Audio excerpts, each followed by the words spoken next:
네, 뉴욕 증시를 포함한 글로벌 증시 마감 시황과 함께 또 상품 시장 동향까지 살펴보고 오셨습니다.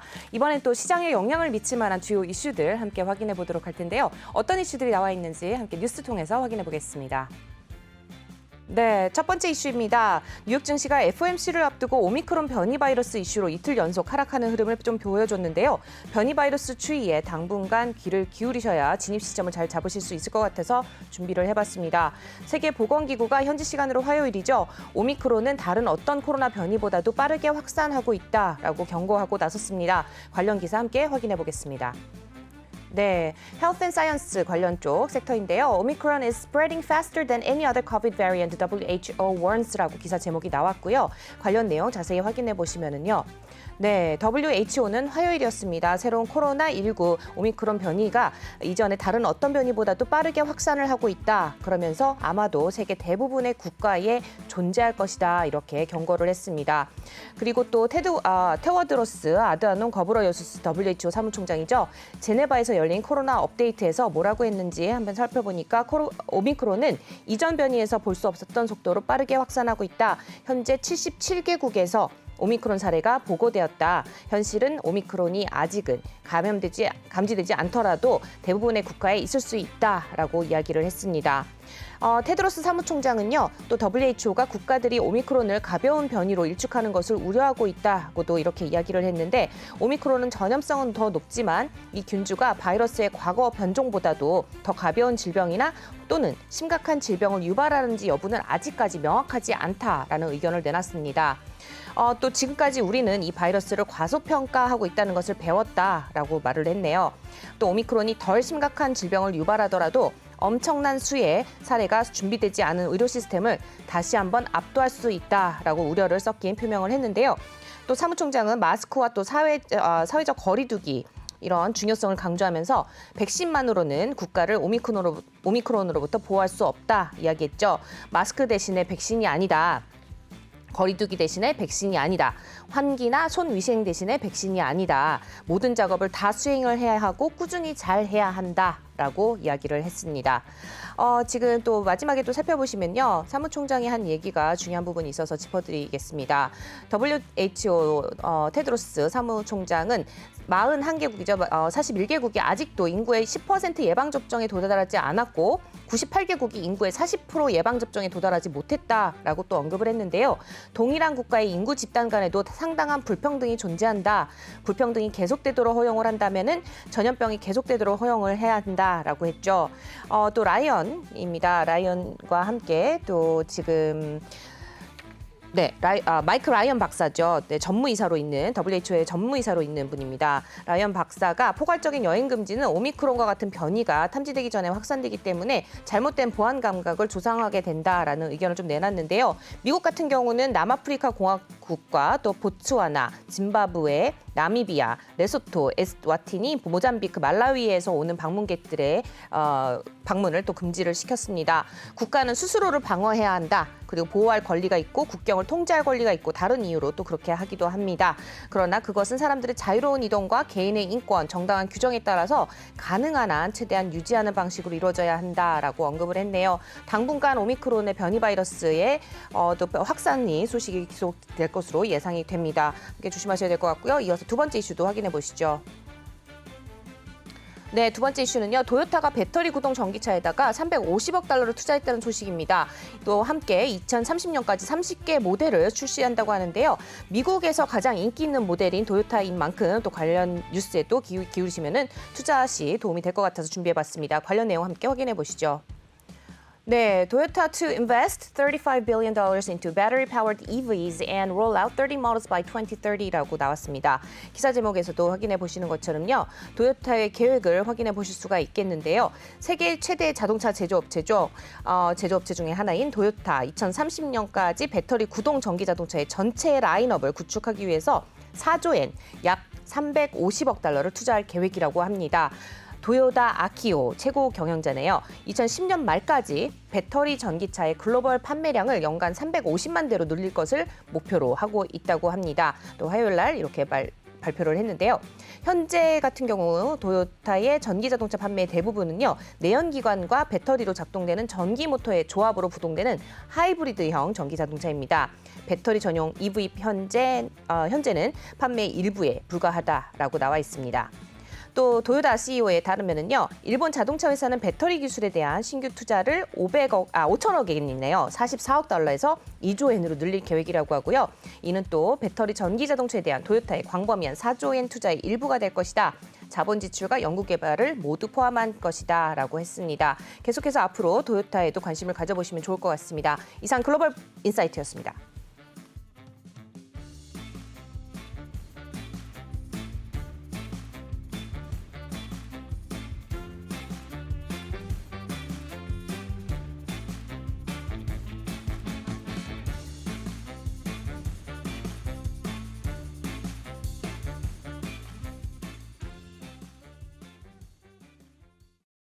네, 글로벌 인사이트 소식 전해드렸고요. 바로 이어서 또 전문가분 모시고 말씀 들어보도록 하겠습니다. 미래에셋증권 강남역 WM의 국제문 수석 매니저 자리해 주셨습니다. 안녕하세요. 네, 안녕하세요. 네, 수석 매니저님.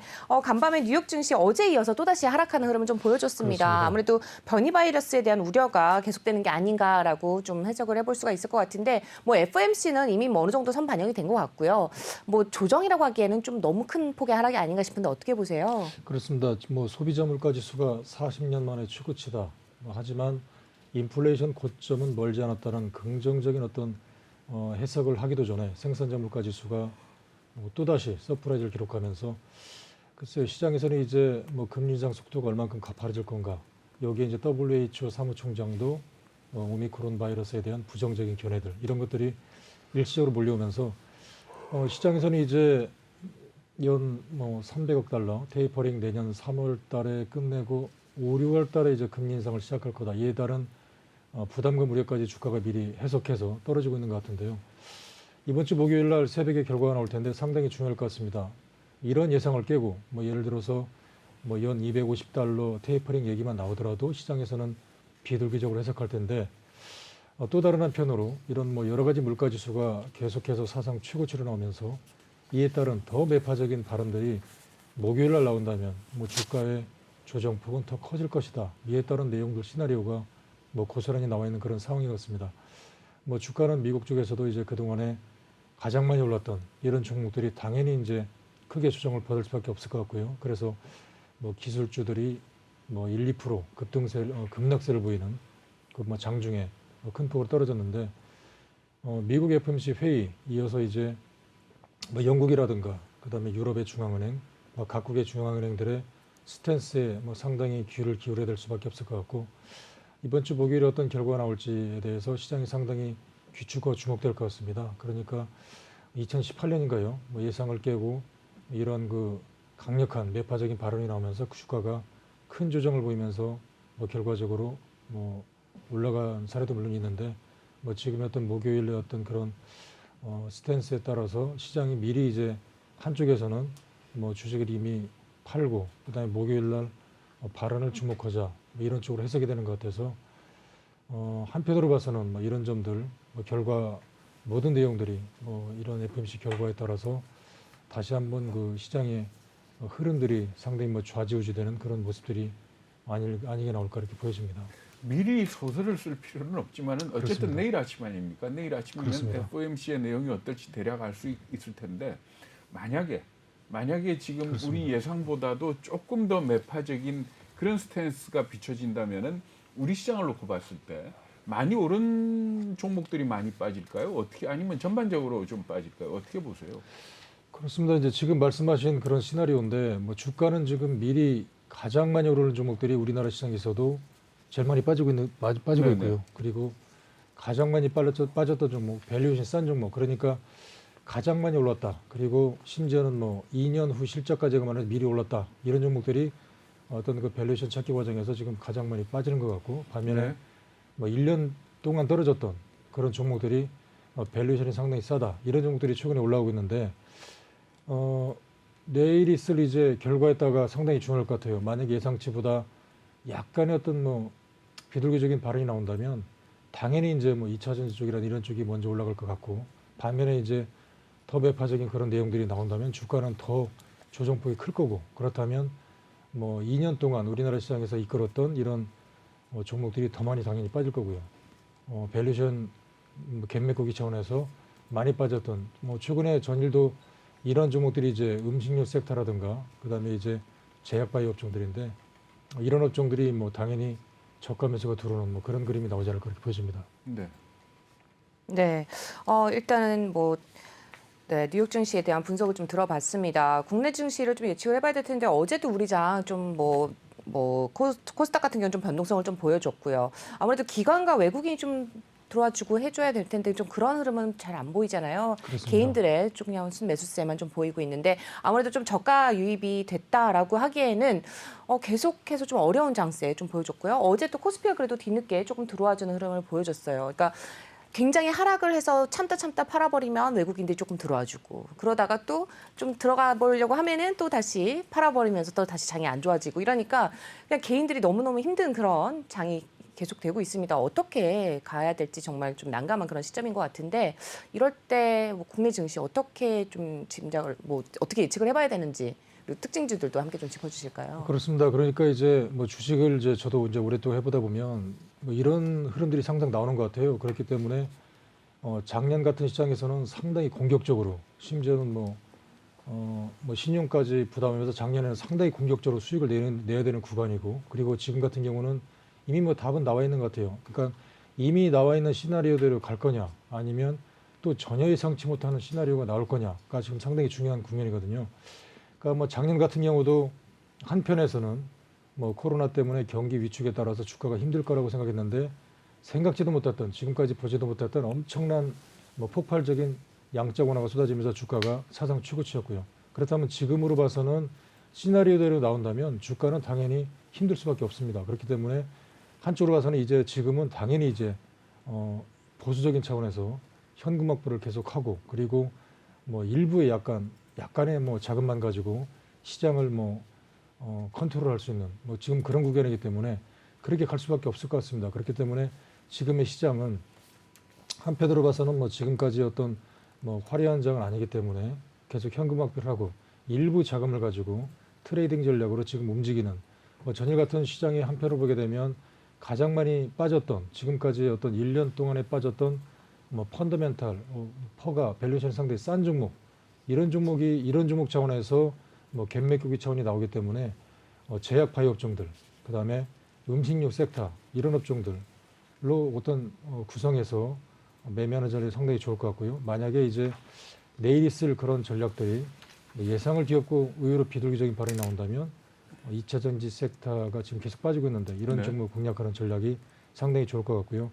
한편으로 봐서는 내년 1월 달 세계 최고의 어떤 JP모건 헬스케어가 나오기 전까지는 계속해서 제약 바이오 업종들 이쪽에 포커스를 상당히 두는 전략이 상당히 좋지 않을까 보여집니다. 네, 일단 제약바이오나 식음료 쪽을 좀 관심을 가져보시는 게 좋을 것 같다라고 말씀을 해주셨습니다. 일단 섹터 쪽으로 보면 좀 좋을 것 같고, 근데 또 아무래도 이제 어렵다 보니까 개별 종목 쪽으로 좀 눈을 돌릴 수밖에 없는 그런 장세인 것 같은데 개별 종목 쪽으로 좀 살펴보도록 하죠. 개별 종목 중에서도 특히 제약이라든지 바이오 쪽, 이런 헬스 쪽 그렇게 보다 보면은 특히나 오미크론 확산 우려 때문에 백신주들이 아무래도 강세를 띠인 거는 어쩔 수 없는 것 같아요, 그렇죠? 그렇습니다. 네, 특징주들 어떤 게 있을까요? 그렇습니다. 지금 이제 말씀하셨던 그런 부분인데요. 미국의 지금 화이자, 그러니까 전반적인 시장이 상당히 악재만 뒤덮여 있는데 WHO 사무총장도 오미크론에 대한 그런 상당히 불확실성. 하지만 화이자가 지금 결과를 발표하면서 그런 경규용 치료제가 어떤 그 코로나 치료제의 90% 이상 성공을 보였다. 그리고 오미크론도 치료할 것이다. 이런 긍정적인 얘기가 나왔기 때문에 우리 시장에서도 이런 관련주들이 상당히 전일 강세를 보였던 것 같아요. 그래서 특히 모더나의 어떤 mRNA 백신 이를 통해서 이제 코로나 항체를 만드는 관련주죠. 그런 관련주들이 전일 상당히 강세를 보였는데 이연제약, 셀루메도 강세를 보였고요. 특히 아이진 같은 경우가 이제 오미크론 염기 서열 분석을 끝냈다. 그리고 대응할 백신 디자인을 마쳤다. 결과를 알 수 없지만 이런 내용들이 나오면서 전일 상당히 강세를 보였습니다. 가격제표까지 올랐는데 그래서 제약바이오 섹터가 미국에서도 이제 실마리를 찾을 수밖에 없을 것 같습니다. 왜냐하면 지금 시장에서는 과연 오미크론이 큰 치명차가 없을 거라고 예상했지만 확산 속도가 커지고 일부에 이제 사망자가 나오고 그렇기 때문에 이에 따른 뭐 내용들 한쪽으로 봐서는 뭐 검증이 없지 않느냐 이런 우려감도 있지만 또 한쪽으로 봐서는 이런 쪽으로 빨리 서둘릴 수밖에 없는 그런 구조이기 때문에 뭐 관련주들이 우리나라 시장에서도 뭐 사실 전일 상당히 강세를 보였다. 다시 한번 SK바이오사이언스라든가 그다음에 삼성바이오로직스도 계속해서 또 미국의 모더나라든가 이런 쪽에서 위탁 생산 판매가 늘어날 수밖에 없는 구조이기 때문에 다시 한번 전일 상승세를 보였고요. 특히 이제 아스트라제네카의 어떤 코로나 항체 치료제 생산 이런 부분들과 관련해서 뭐 전일 관련주들이 상승세를 보였다. 또 다른 특징주가 글쎄요 롯데케미칼 같은 경우도 뭐 고려대학교 의료원과 1년간 공동 연구를 통해서 항바이러스 소재를 개발을 통한 어떤 그 세균을 무력화하는 이런 뭐 소재를 개발했다. 뭐 상당히 의외였습니다. 그래서 이런 종목들도 뭐 상승을 보였다라는 점들이 상당히 전일 상당히 특징적이었고, 그다음에 이제 뭐 결과적으로 내년에 있을 1월달에 뭐 JP모건 헬스케어 뭐 상당히 가장 큰 규모인데 여기에 초대되는 회사들이 계속해서 뭐 강세를 보이고 있습니다. 그래서 ABL 바이오 같은 경우도 미국 애틀랜타에서 열리는 어떤 그 미국 혈액암 학교에서 후보 물질을 발표했다. 상당히 강세를 보였고요.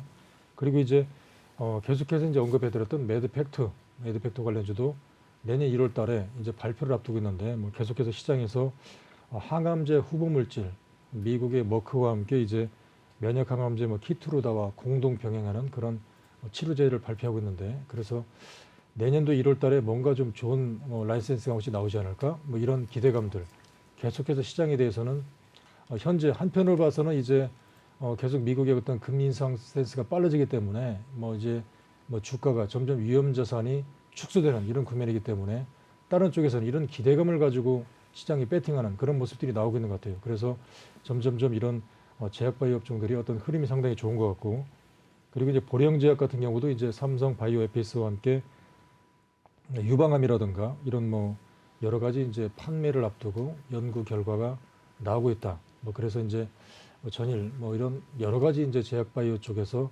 시장의 흐름이 어떤 뭐 찾아가는 그런 모습들을 보이기 때문에 전체적인 시장의 흐름들 한편으로 봐서는 1월 달부터 제약바이오가 오르지 않을까 이렇게 봤는데 또 다른 한편에서는 이제 많이 오른 종목을 이제 뭐 일부를 털고 이런 종목에 대해서 미리 선추매 속으로 매수가 나오게 하는 거 보여지기 때문에 계속해서 어떤 제약바이오 흐름들 상당히 좀 관심을 가져가는 전략도 상당히 좋지 않을까 이렇게 보여집니다. 그렇다 하더라도 백신 개발 착수 소식에 상한가까지 가는 거는 글쎄요, 그렇습니다. 제 판단으로는 좀 무리인 것 같은데 그렇습니다. 시장에서는 어떻게 봅니까?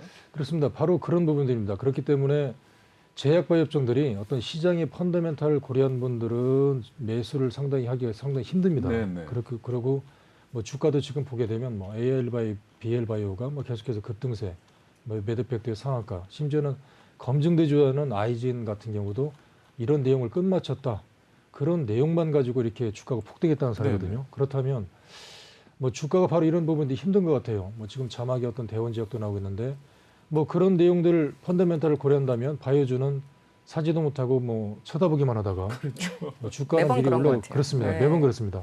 주가는 이리 올라가고 있는데 뭐 내가 저 종목을 어제라도 살 걸, 네. 이틀 전에도 살 걸. 왜 저 종목은 내 눈에 안 띄었을까 이런 그렇습니다. 생각 항상 들거든요. 그렇습니다. 그래서 제약바이오 업종들이 매매하기가 상당히 힘들고요. 반면에 상당히 좀 공격적인 투자를 하는 분들은 이런 부분들을 매수를 한다면 뭐 짧은 시간에 상당히 수익률을 많이 내기 때문에 한쪽에서는 항상 메리트를 가지고 있는 것 같아요. 그렇기 때문에 뭐 우리가 주식을 할 수 있는 차원에서는 항상 뭐 위험 선호를 감안해서 매수하는 거기 때문에 반면에 이제 말씀하신 대로 앵커님 말씀하신 대로 이런 제약주가 이제 어느 순간에는 분명히 이제 기대감을 가지고 상승했다가 이제 분명히 그런 점들이 어느 정도의 결과가 나오지 않는 경우가 상당히 물론 많이 있습니다. 네. 뭐 그렇다면 주가는 이제 다시 이제 원위치를 가는 강으로 해서 큰 폭의 손실을 감안하는 그런 점이기 네. 때문에 그런 점들을 감안해야 될 것 같고요. 그렇기 때문에 뭐 계속해서 말씀드리지만 뭐 그런 펀더멘탈 뭐를 고려한다면 당연히 이제 미국 쪽에 뭐 제약바이오를 살 수밖에 없는 국면이고요.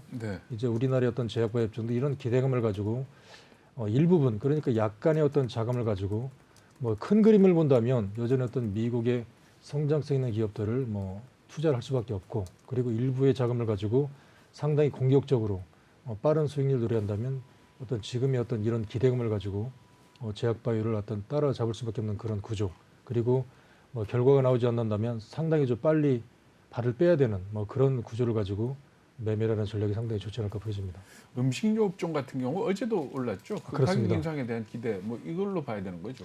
그렇습니다. 지금 미국에서도 어떤 뭐 코카콜라의 뭐 그렇죠. 네. 넘치는 어떤 52주 신고가를 비롯해서 미국 주가도 상당히 좀 이런 음식료 업종이 상당히 강세입니다. 그렇기 때문에 한쪽에서는 이렇게 보는 것 같아요. 한쪽에서는 이제 지금 음식료 섹터를 그래프를 보시면 거의 1년 동안 떨어졌습니다. 상당히 많이 떨어졌고 낙폭이 크고 그리고 지금 상황에서는 시장의 구실을 그렇기 때문에 이제 지금 시장의 구실이 금리 인상 스탠스가 나오기 때문에 이제 많이 오른 종목들 그렇기 때문에 심지어는 뭐 2년 후까지 감안해서 주가가 많이 올랐기 때문에 이제 어떤 밸류에이션 찾기 과정에서 미리 좀 팔고 보자. 그리고 나서 살만한 종목이 뭐가 있을까라고 보니까 뭐 가장 많이 빠졌다. 이제 퍼가 한 배도 안 된다. 상당히 싸다. 그리고 여기에 이제 모처럼 만에 이제 뭐 인플레이션 때문에 어쩔 수 없이 이제 뭐 단가를 올릴 수밖에 없는 구조가 지금 딱 맞아 떨어지는 것 같아요. 그렇기 네. 때문에 음식료증이 이제 저가 매수가 들어오는 차원에서 뭐 농심 이틀째 상승세, 그다음에 어떤 CJ 제일제당이라든가 심지어 풀무원 그리고 오리온 이런 종목들이 반등을 보여서 뭐 지속적인 상승은 좀 봐야 될 것 같고요. 그리고 이런 음식료 쪽은 항상 보셨지만 계속해서 그렇다고 단가를 올리기는 뭐 소비자에 대한 어떤 우려도 나오고 네. 어떤 정부 정책 스탠스도 나오기 때문에 부담스럽습니다. 하지만 지금 충분히 많이 빠졌다. 그리고 지금의 가격 인상 스탠스가 딱 나오고 있는 여러 가지가 맞물려서 주가가 오르는 것 같아요. 그래서 단기적인 스탠스는 메리트가 있다. 뭐 이 부분들을 상당히 눈여겨보셔야 근데 되죠. 좀 조심해야 되지 않을까요? 왜냐하면 그렇죠. 원재료 값이 그렇죠. 워낙에 올랐기 그렇습니다. 때문에. 예, 그래서 그렇습니다. 사실 저는 이제 되게 잘 갈 거라고 생각 못 했거든요. 그러니까 그동안 지지부진했던 이유가 그래서가 아닐까라고 생각했는데 의외로 이제 좀 뒤늦게 올라가는 느낌인 그렇습니다. 거거든요. 이제 올라갈 게 없으니까 이제는 식음료로 가는구나라는 그렇습니다. 생각이 좀 들기도 한데 어떻게 보면은 작년에 비하다고 그동안에 이제 뭐 주식의 흐름을 본다고 하면 좀 한두 달 좀 늦게 좀 흐름을 타고 있는 것 같습니다. 근데 지금 12월 중순에 접어들어서 이제 식음료가 좀 움직이기 시작했는데 이 흐름을 가다가 이제 연말 지나서 이제 본격적으로 실적이 나온다 하면은 아무래도 원가 비용 부담이 굉장히 많이 이제 드러나기 시작을 할 테고 그때쯤에 오히려 파는 시점이 좀 돼야 되지 않을까 싶기도 한데요. 어떻게 보세요? 그렇습니다. 지금 이제 말씀하신 분들이 이제 음식료 섹터를 가지고 주위에서 이제 한쪽의 펀드 매니저는 지금 말씀하신 그런 부분이 상당히 정답이 되는 것 같아요. 그래서 과거에 주위에 이제 한 펀드 매니저도 이 음식료 섹터에 꽂혀서 상당히 좀 공격적으로 매수를 하다가 단기적으로는 수익이 났지만 결과적으로 펀더멘털이 제자리 찾는 과정에서 큰 폭의 손실을 본 네. 그런 사례도 주위에 있었거든요. 그렇기 때문에 지금 말씀하신 그런 부분들 그러니까 이제 단기적인 차원에서 물론 뭐 내용으로 보게 되면 일부의 오리오는 뭐 인도 법인 쪽에 뭐 초코파이 딸기잼 뭐 수익이 나오고 있고 인도 쪽에서 이런 차 문화가 발달해서 차와 함께 우리나라의 어떤 비스킷을 먹으면 상당히 좋다더라. 뭐 그래서 오르고 있는 그런 내용도 물론 나오고 있는데 뭐 그런 내용들과 함께 이제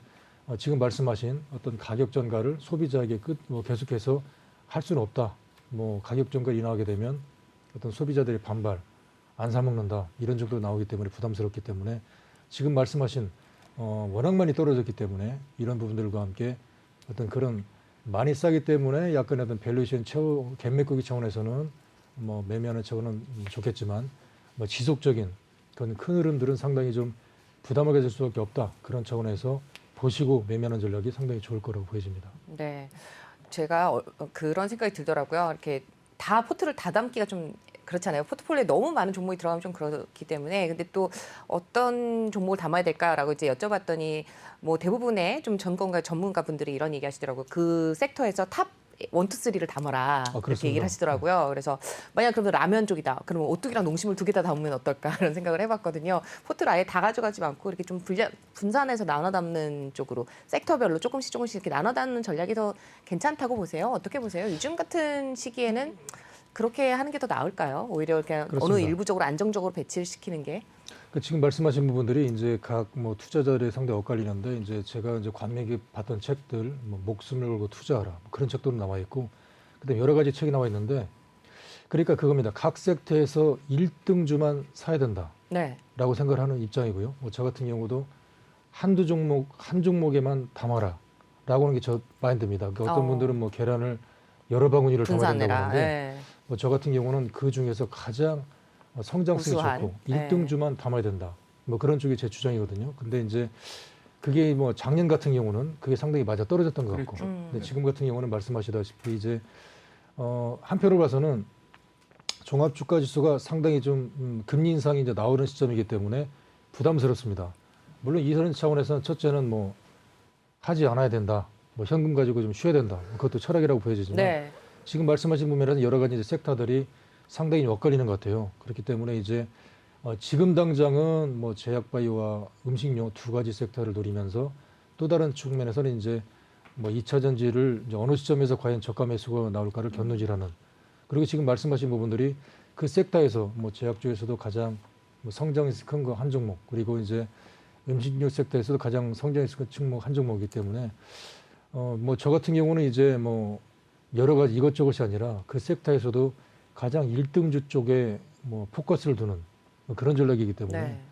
글쎄요, 뭐 여러 가지 이제 투자 뭐 하는 각 매니저들도 뭐 의견이 틀리겠지만 저 같은 경우는 그 섹터 내에서도 가장 1등주 쪽에 포커스를 두는 전략, 뭐 그런 쪽이 좀 좋지 않을까 그렇게 네. 보입니다. 뭐 자신만의 투자 원칙과 철학이 있는 게 굉장히 중요한 것 같습니다. 뭐 그렇습니다. 저희 수석 매니저님 뭐 이미 뭐 팬층이 다양하게 이제 계시겠지만 수석 매니저님만의 그런 노하우들 좀 이제 저희가 가져가 보면 좋을 것 같은데 이런 방법도 있을 것 같아요. 제가 좋아하는 표현은 아니지만 주린이라는 표현 많이 쓰잖아요. 그렇습니다. 예, 제 초보분들 같은 경우는 이제 주린이라는 표현들 많이 쓰시는데 주린이분들 같은 경우는 사실은 개별 종목 찾는 게 굉장히 어려워요. 그리고 제 주변 사람들도 뭐 오래 했다 그러고 잘한다고 하는 사람들도 다 이렇게 완전히 무너져서 이번에 거의 반토막 이상 난 분들 너무 많거든요. 그래서 엘리야 종목 하나만 줘, 종목 하나만 줘라는 분들 너무 많으신데 저는 그냥 하지 마라고 얘기를 해버리거든요. 차라리. 근데 그 말이 정말 정답이 아니냐라고 얘기를 하는 분들도 계세요. 근데 사실 이럴 때 종목보다는 차라리 못할 바에는 차라리 지수에 투자를 해라라는 얘기를 제가 들은 바 있는데 지수에 투자는 ETF라든지 아니면 지수에 투자하는 거에는 어떻게 보세요? 아까 지금 어제도 제가 이제 한 뭐 CEO 하시는 분들을 이제 미팅을 통해서 뭐 여러 가지 그런 고민들 네. 말씀드렸는데 지금 말씀하신 건 틀린 게 아니고요. 이런 말씀도 하셨습니다. 그러니까 이제 주가라는 게 뭐 항상 좋은 게 아니고 그럼요. 어느 순간에 좋았다 어느 순간에 상당히 힘든데, 그렇다면 이제 정말 꾸준히 뭐 10년 20년 동안 가져갈 만한 종목, 부동산 같은 게 뭐가 있을까, 그런 질문에 대해서 뭐 정답은 없지만 지금까지 어떤 그 뭐 저도 증권 쪽에서 거의 뭐 20년 넘게 있는 결과를 봤지만 과연 20년 넘게 꾸준한 상승을 있었던 종목이 뭘까? 삼성전자. 말고는 우리나라에서는 삼성전자. 그렇고요. 네. 미국에서 이제 그런 주들이 많았던 것 같아요. 애플, 뭐 삼성전자. 마이크로소프트, 네. 뭐 애플, 네. 뭐 최근에 엔비디아 이런 종목들인데 그렇죠. 투자하는 전략은 이런 것 같아요. 뭐 저 같은 경우도 이제 뭐 전에는 이제 어떤 뭐 투자 정보 쪽에도 있었지만 이제 최근에 지점에 나오면서 고객분들이 이제 자산을 이제 뭐 운용해 달라는 그런 네. 쪽을 보게 되면 투자 자산의 절반을 일단 미국 주식을 삽니다. 예를 그렇죠. 들어서 네. 마이크로소프트라든가 애플이 됐든가, 애플과 마이크로소프트의 재무제표를 한번 들어가 보시면 영업이익이 정말 천문학적입니다. 뭐 몇백조, 우리나라 쪽은 몇백억 이렇게 나오기 때문에 뭐 기하급수적입니다. 그렇기 때문에 그런 영업이익이 꾸준히 나오는 그런 종목들을 일반 절반 정도를 일단 사는 거죠. 그래서 뭐 심지어는 어떤 뭐 표현하기가 좀 어떨지 모르지만 뭐 강남에 있는 아파트 한 채를 가지고 간다, 뭐 그런 마음을 가지고 네. 절반을 이제 뭐 중장기적인 트렌드를 보고 뭐 애플이 됐던 뭐 마이크로소프트, 엔비디아라든가 또 테슬라 이런 종목을 가지고 가는 거죠. 일부. 물론 지금 같은 상황에는 투자 자산의 절반 해야 되기 때문에 그 절반의 절반을 그런 종목을 가지고 끌고 가는 거고요. 그다음에 이제 일부의 종목들, 우리나라 종목을 이제 뭐 지금 뭐 앵커님에서 말씀하신 우리 뭐 앵커님 같은 경우도 종목을 상당히 잘 보시더라고요. 네, 지금 말씀 안 하시는데 네, 그런 이제 지금 상황에 맞게 일부의 전략은 이제 현금화 전략이 가장 좋을 것 같고, 그다음에 트레이딩 전략을 하되 뭐 지금 이 시장 같은 경우는 지금 이 시점에서 뭐 가장 좋은 트레이딩 전략은 뭐냐? 그렇다면 저 같은 경우는 지금 상황에서는 어떤 바이오 쪽을 꼽겠죠. 그렇기 때문에 일부의 종목은 뭐 세계 시장에서 이제 글로벌 시장에서 가장 꾸준한, 예를 들면 뭐 자사주도 꾸준히 주고요. 그다음에 이제 뭐 배당도 꾸준히 주고, 그다음에 심지어는 뭐 자사주 소각을 통해서 상당히 주주를 우선하는 그런 기업들, 아쉽지만 좀 미국에 좀 많은 것 같더라고요. 그래서 뭐 그런 종목들에 대해서 이제 꾸준히 포커스를 두시면 끌고 가고, 일부 종목들은 이제 우리나라 종목으로 상당히 좀 빨리 움직이는 일부 투자가들은 뭐 그런 종목들은 뭐 그런 분도 계십니다. 재미가 없다, 너무 천천히 움직인다라고 하는데 사실 또 뭐 당장 그렇지 않더라도 2, 3년 내용을 보게 되면 그게 이제 복리 효과를 가지고 있기 때문에 수익이 상당히 높은데 뭐 상당히 좀 빨리 움직이는 뭐 종목을 본다면 이제 우리나라 쪽으로 이런 제약바이오 종들로 이제 시장을 보면서 상당히 좀 뭐 트레이딩을 빨리 가져가는 이런 종목을 좀 맞물린다면 좀 길게 보게 되면 주식을 오랫동안 뭐 수익이 났던 뭐 제 사례를 말씀드릴 수 있고요. 그래서 그런 전략으로 가져가는 것들이 좀 길게 보면 상당히 좀 좋았던 그런 내용들이 보이더라고요. 그런데 삼성전자도 거의 뭐 한 40% 빠졌던 적도 있고요. 그리고 그렇습니다. 또 뭐 마이크로소프트나 이런 것 같은 경우에도 닷컴 버블 이후로 주가가 회복되는데 제 기억으로는 5년 이상 걸린 걸로 지금 기억을 하거든요. 그러니까 사실은 어떻게 본다면은 뭐 장기 투자 좋긴 하지만 어떤 시점에서는 현금화를 좀 하는 게 필요하지 않을까 싶은데 그렇습니다. 그 시점이 지금이 아닐까라고 생각하는 게 제 개인적인 견해거든요. 그렇습니다. 어떻게 생각을 하세요? 그렇습니다. 지금 앵커님 말씀하신 그 주식의 격언이 이제 뭐 역사가 항상 반복된다라고 하는데 10년 동안 주가가 서서히 오르다가 1, 2년 동안 폭락을 하고 네. 뭐 그런 사례였습니다. 그렇기 네. 때문에 그런 사이클을 놓고 보게 되면 뭐 그래서 일부 이제 어떤 그 전문 뭐 세계적인 그런 뭐 일부 좀 말씀드리기 뭐하지만 그런 분들이 사실은 코로나 발생하던 작년, 재작년이 사실상 주가가 팔아야 된다, 네. 떠나야 된다, 끝났다라고 했습니다. 그런 점들이 어떤 그 과거의 대태를 놓고 보면 맞았는데 그렇지만 재작년에는 뭐 지금까지 생각지 못했던 그런 뭐 천문학적인 그런 유동성이 나오면서 오히려 주가가 폭등을 했었고요. 그렇죠. 그다음에 지금은 이제 그런 그건이 맞습니다. 왜냐하면 미국에 이제 지금 이제 결과적으로 금리 인상을 하셔야 될 시점이 이제 내년 과연 5월이냐 네. 아니면 12월이냐. 결과적으로 이제 내후년에 금리 인상을 할 거기 때문에 내년까지는 좋을 거다라고 생각했는데 뭐 생각지도 못한 이런 인플레이션이 더 빨라지면서 이제 내년에 5월 달에 해야 된다. 아니면 더 빨리 해야 된다. 그렇기 때문에 금리 인상이 가시화되기 때문에 분명히 이제 조정 국면입니다, 지금. 그렇기 때문에 한편으로 봐서는 조금 더 먹고 빠질 거냐, 아니면 미리 빠지고 그냥 뭐 시장을 좀 볼 거냐, 이런 점이기 때문에 그런 쪽으로 보게 된다면 뭐 가장 좋은 점들은 지금 이제 현금 확보를 하고 이제 뭐 내년까지 바라보는 그런 점이 맞겠죠. 그런 점이 시나리오가 당연히 맞은 거고, 반면에 이제 이번에 뭐 예측하지 못했던 이런 오미크론이 또 터졌기 때문에 과연 뭐 정답으로 봐서는 이제 내년에 금리 인상이 확실한데 금리 인상을 해놓고 주가가 크게 흔들릴 때 글쎄요, 또 가보지 못했던 그런 뭐 양적 완화가 또 나올까, 뭐 그런 시나리오도 물론 나오겠는데 네. 뭐 가장 중요한 시나리오는 지금 말씀하셨던 일단 뭐 지금까지 어떤 내용을 놓고 볼 때 일부는 뭐 현금을 확보를 많이 해놓고 약간의 자금만 가지고 뭐 트레이딩을 해보는 뭐 그런 전략이 가장 좋을 거라고 보여집니다. 네, 말씀 잘 들었습니다. 저희 국제문 수석 매니저님 뵙고 싶다고 하는데 금액이 그렇죠. 커야지만 찾아뵐 수 있는 거 아니냐고 물어보시더라고요. 그런 건 아니죠? 아, 그렇습니까? 네, 뭐 최소 금액이 있거나 뭐 이런 건 아니죠. 저희 뭐 오프닝 벨 시청하시는 분들은 이제 네, 오프닝 벨을 시청하시는 네. 분들에게는 특별히 이제 그런 뭐 가격을 보다는 네, 뭐 지금까지 어떤 포트폴리오에 그런 대한 노하우를 가지고 상담이라든지 네. 그렇습니다. 그런 전략을 현실적 있게 좀 말씀을 뭐 드리고 싶습니다. 뭐 네. 그런 점들과 함께 어떤 전화를 주시면 우리 오프닝 벨 가족분들에게는 좀 특별히 네, 그런 상담을 상담을. 한번 해드리도록 하겠습니다. 네, 네, 저희 오늘 도움 말씀 주신 분 미래에셋증권이죠. 강남유 WM의 국제문 수석 매니저와 함께했습니다. 오늘도 말씀 감사합니다. 네, 감사합니다.